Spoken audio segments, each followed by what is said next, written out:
Hi, today we are going to see how to use Google Translate on a website. First open your browser, then search for translate.google.com.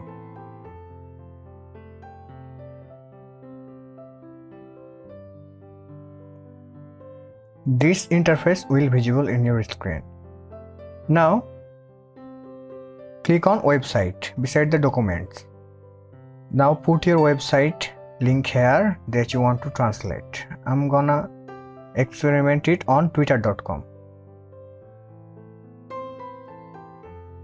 Now, if you know the language of this website, then you can choose it from here. Here is many languages available. Or if you don't know the language of this website, you can choose detect language. It will automatically detect the language.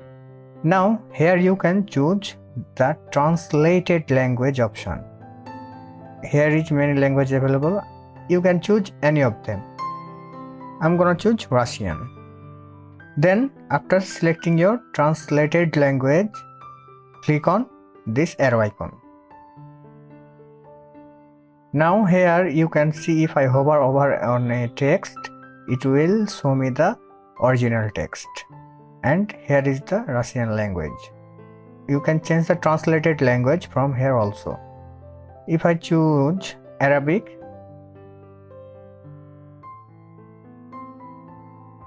then the site will be translated to Arabic.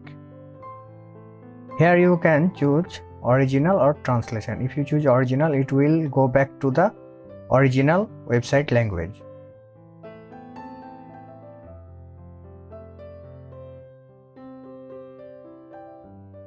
So this is how you can use Google Translate to a website. If you find this video helpful, please like the video and don't forget to subscribe and hit the bell icon. Thanks for watching.